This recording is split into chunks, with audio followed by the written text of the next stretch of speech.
Hi, thanks for joining us for the Family Plot, Gardening in the Mid-South. I'm Chris Cooper. Azaleas add a great pop of color to the landscape. Today we're planting a native azalea. Also, we will be planting a butterfly garden.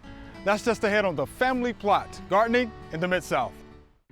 Production funding for the Family Plot, Gardening in the Mid-South is provided by the WKNO Production Fund, the WKNO Endowment Fund, and by viewers like you. Thank you.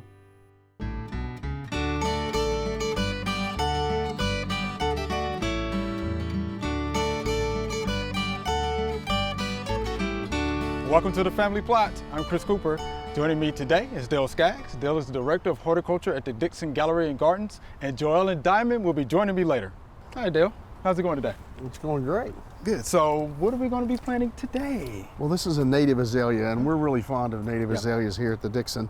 And most people are familiar with the Asian azaleas, but this is a native one. So we're going to show you how to plant it. They're going to like good drainage. So we're going to mound it up a little bit. And also, if you notice in this pot, it's kind of growing crooked in the pot. So we're going to straighten that whenever we plant it. Okay. But I think this is a good spot. You like the spot? I do like the spot. Good drainage, right? All right. You want down here? And this is Kyle McLean. He's the manager of grounds horticulture here at the Dixon. So we got an all-star team here ready to plant this native azalea. All right, sounds good. Thanks for being here, Kyle. Glad to be here. We'll mark the spot right there. X marks the spot, huh?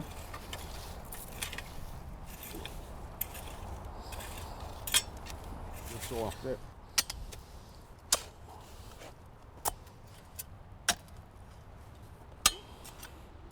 All right, so how big does the hole need to be? We're going to go at least 2 times the size of the container wide. Doesn't have to be really, really deep. The roots, most plant roots go wide. Yeah. They don't go as deep as we like to think. So we just give it a good root run. Since this is a public garden, how do you decide where you're going to put your plant material? You always have to think about design and where you can fit something in. Okay. I like to think about the color. This is a yellow native azalea blooming in the spring. So think about the color, think about the height. Sure. Native azaleas grow fairly slowly, but they'll get up to about maybe 10 feet tall. Okay. And so this will punctuate the end. And I'm probably going to put at its feet some Korean azaleas, which have a soft lavender color at its feet. Okay. All right, so I think that's pretty good. That's good? Okay. So in this case, I think we're going to go ahead and work our amendments in first. I think that's the best way to go, and we'll use a little red sand. Okay. Put a little red sand in here, make sure it gets in there. The red sand helps improve drainage, and it sticks around a lot longer than the organic material. Organic material will break up this heavy clay soil, but eventually the organic material will break down and it won't be contributing as much. So we use red sand at the Dixon. I've been using it in the Mid-South for my whole life, and it just is a great amendment for heavy clay soil. Okay. And then this is composted pine bark, and we like the big chunky pine bark, not the nuggets, but just big chunky pine bark. You can use soil conditioner as well, which is just this product ground up finer, but it adds organic material, helps with the drainage, and will break down over time. Most of the nursery stock that you buy, like this plant is growing in, is a bark-based soil, so it's already starting with what you have. And then we're going to add in a little, this is the real fine stuff. This is worm castings, and we found a source on this, and we get it in tractor trailers. It's kind of a luxury to use here, and but you can buy it in bags. It is expensive at your independent garden centers. Right. Maybe the box stores will carry it, but worm castings, it starts out as peat moss, and then worms live in it. They feed the worms in it, and their excrement it goes into the peat moss, and you end up with a great product. It's pretty good. Grab this Okay, I'm gonna grab it. black. All right. So just add a little composted manure to kind of enrich it a little bit, and you're also helping feed the microbes and just help build the soil up. Put some organic matter. So Dale and Cal, I noticed we put all of the amendments outside of the site. So Yeah, we want to make sure they're amalgamated really good together. Okay. So that's what we're doing. All right. And then I'm going to add a little bit of this micro rhizae. This is the secret sauce. This is Kyle's secret sauce Secret here. sauce. He's a big proponent of using mycorrhizae, and we've noticed a marked difference in how well plants get through stress times by using that. All right, so we're mixing it all together. We want it really well amalgamated. We don't want big pockets of compost. You definitely don't want it to be in a hole. Right. This is a sloped site. You want the water to drain away from it. So you want to kind of crown it. Right. So we don't want to plant too deep, right? As I mentioned, this one's growing crooked, so we can tilt the root ball and make it straight. And see how developed it is.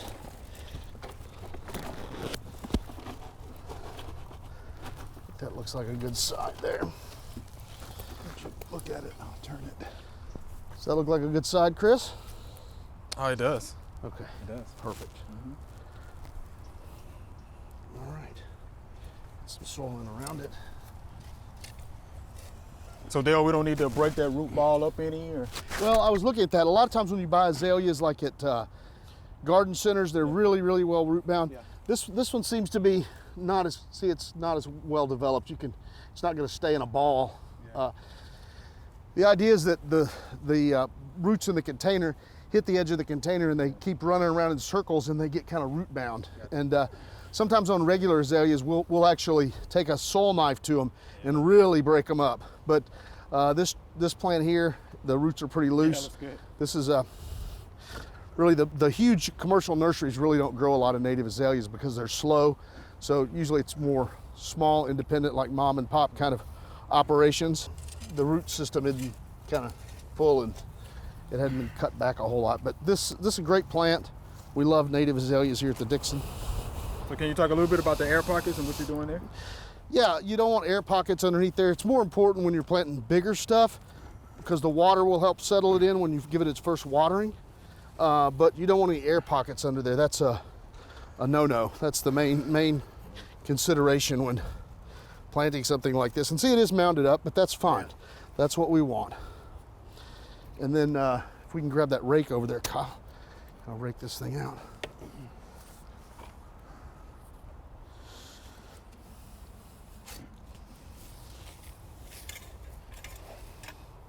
Again, we want it to drain away. You can see it's higher in the middle. Yeah.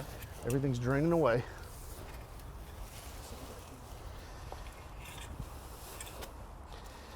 And so in terms of air pockets, that first watering is critical to eliminate air pockets and just to get it off on a good start. So I don't recommend irrigation systems, even though you might have an irrigation system. It may be easier just to go push a button and turn on the irrigation, but you're not getting the thorough watering that you need to do.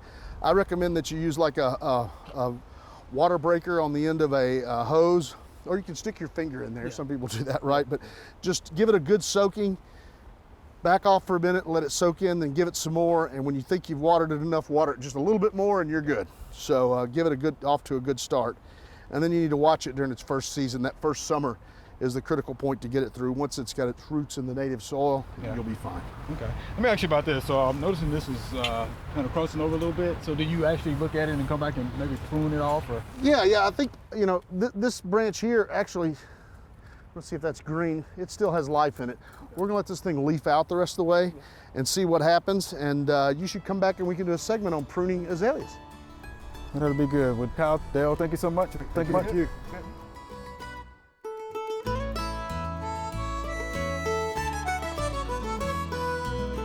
Most people are familiar with azaleas. They're sort of synonymous with springtime in the Mid-South.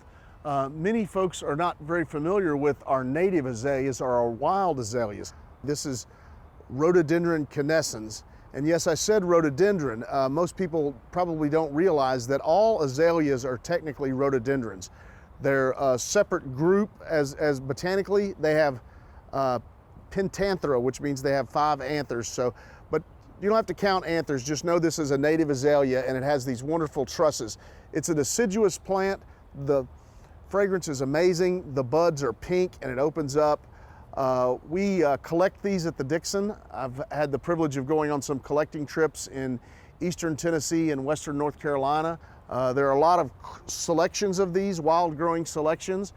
There's I think there's about maybe 15 species of native azaleas, but most of them are native to the southeastern United States. There's one native to the West Coast. It needs some protection from the hot afternoon sun. Morning sun is best, but I think of them as where they naturally grow, which is in morning sun only. But they're really just wonderful plants that are seldom used. Nurserymen don't really grow them because they're slow to produce and they just don't show as well in a container. We've actually planted one without any blooms on it, but it's not an instant gratification plant, but it's certainly worth the wait and really just an amazing native plant. Everyone's into native plants. This is just a fabulous thing to grow in your garden. All right, Joella, we have some beautiful plants here. What are we gonna do? We're going to create a butterfly garden. Cool. Now, when you do butterfly gardens, you got to do a little bit of research. The majority of butterflies like nectar producing flowers that usually like full sun. So you really need a lot of sun for a butterfly garden. And I think we have. I think we've got plenty, full sun right? here. Yes, we do. Also, when you plant a butterfly garden, you got to think of the whole life cycle of a butterfly, because the adults are usually the ones that are gathering the nectar. Okay. And you've got to build, have some kind of food for the caterpillars. So we've got a little bit of that here today. And we'll go over each of the plants that we're going to be putting in the garden. And we're also going to create a space for them to get water, like they like to do, and to be able to stretch out on some rocks to sun themselves. Oh. Okay. So we're gonna, and of course, WKNO has got plenty of trees that are native around here that fulfills a lot of the rest of the life cycle of the butterflies that we're kind of trying to attract. Good. Good. So we're gonna get everything in for a complete life cycle of many different butterflies. Okay. So we will get started by, this is very nice soil. This soil has been amended already. So we've just tilled it up a little bit with a shovel and loosened it. And now we're ready to plant. All right. One of the first things we'll plant in here is this red hot poker plant. It likes lots of sun. And of course it's got nice red orange flowers that butterflies like. And then we've got another one this is a native to the United States. This is Liatris. And it'll have little lavender spikes out on the top of it. Oh, nice. That butterflies like real well. Okay. Another perennial that we've got is sedum. Sedums, I know that.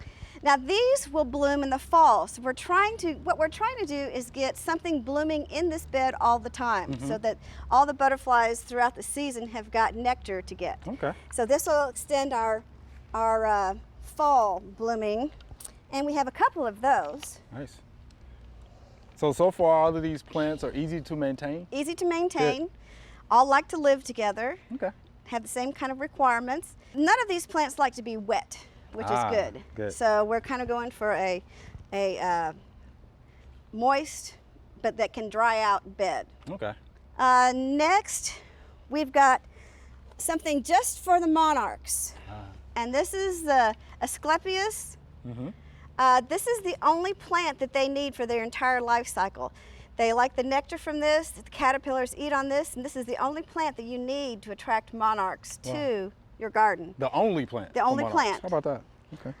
And this is the only one they eat. And since they're very small plants, in fact, they're blooming right now along the roadsides. We'll put 3 of them together there, so we'll have enough for somebody to come and eat and produce their entire life cycle with that. How about that? Next, we have something that should bloom a lot during the summer. This Yeah. is I Rudbeckia. know that one. And this is particularly Rudbeckia hirta, which is more favored by butterflies. Let's see, next we have phlox. Ah, yeah. And now some of these perennials don't bloom all summer long, which is why we have a succession of plants and some annuals that we're going to plant in here. But we'll put that in here. Then we'll go to the other side and get the rest of our perennials in. We have a very small, at this point, Russian sage. This is also a butterfly favorite. And then we have another fall blooming plant.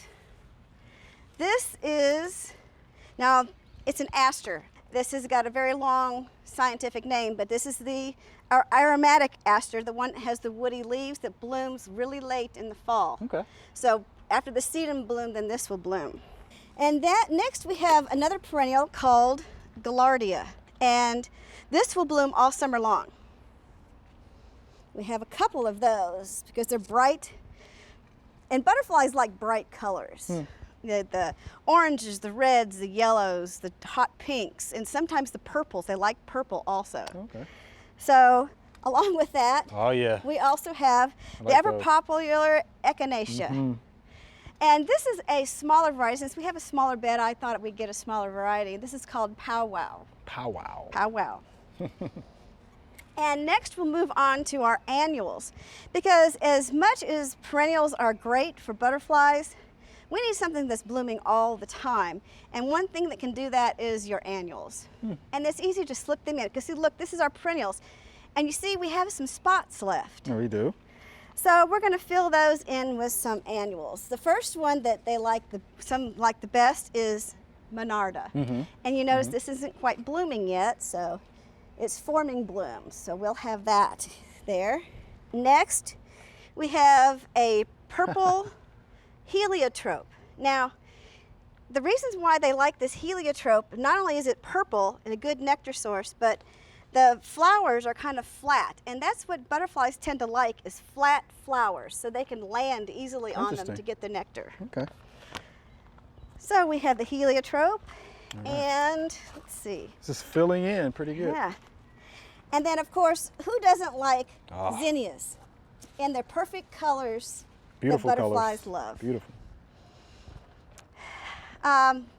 Something else that butterflies like a lot is lantana. Love lantanas. Lantana is gorgeous.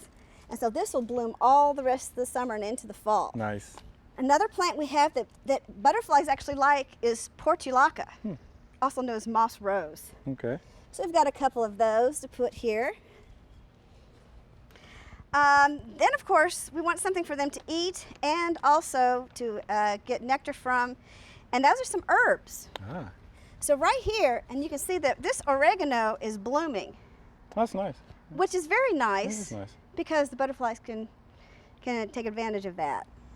And we'll plant it here so that it trails over the side. Nice. Okay. And we'll add some more space to the garden. Okay. We need some other things that butterflies larvae can eat, and that's parsley. Parsley. None of the, fennel they eat also, but I've got parsley. So we're going to move that over just a little bit and put our parsley in here. And another thing they like is sage. So we've got one sage to go in the corner, and hopefully these herbs are going to be at the edge as they can spill over Okay. the edge of the bed. So Right, you they're have a- easier to see. You have a real good eye for design, I see, right? And pretty another herb that they like is thyme. Ah, And again, this is trailing, so we're going to put it at the edge okay. so it can trail over the side. And of course, we have another parsley that we're going to set in here. And then chives. Butterflies actually like the blooms of chives. So we're going to put some chives in too.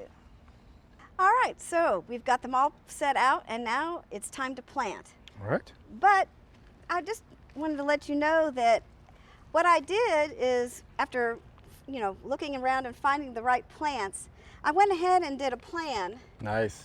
drew out a chalk on some concrete and laid all the plants out so that we would know if it fit. So, and it does. And so it fits. now we are ready to plant.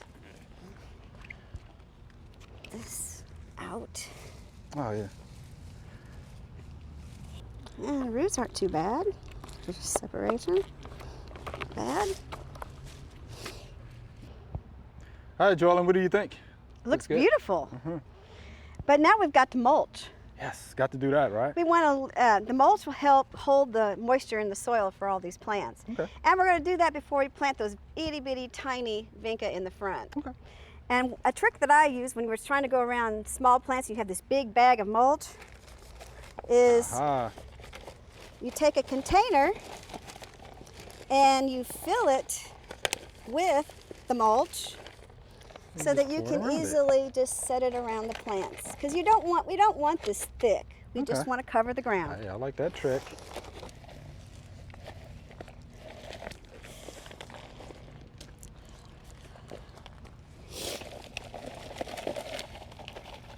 So what do you think so far? That looks all good, nice and mulched. And Very- now, very now it's time to add the little bit of flowers that we have left that are Okay. so small. And we'll just fill in where we see some blank spaces. We've got 6. You Well, got there's 3 of them. 3. See, there's a hole right there. Okay. You just sit Maybe it that there. would I will be plant it. Okay. Looks like we got a hole here, one here.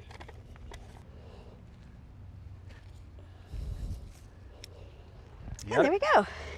Next, we've got to provide some sand in shallow dish that we can keep wet all the time because they'll be able to land on it. It'll be solid, but it'll be wet enough that they can get a drink from. Okay. And we're going to set up our rocks around it so they'll have some place to sunbathe on. Okay. All right, Joellen. So we got everything our pollinators need, right? That's right. We've got flowers. We've got some feeder plants for some of the caterpillars. Mm-hmm. We've got a place for them to get a drink and a place for them to rest and sunbathe their wings. Yes, Looks inviting.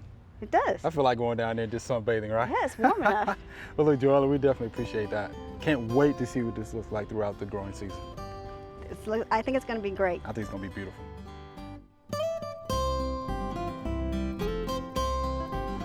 So we're just talking about cutting tulips to bring inside. I would go as far down as you can into the tulip and cut it.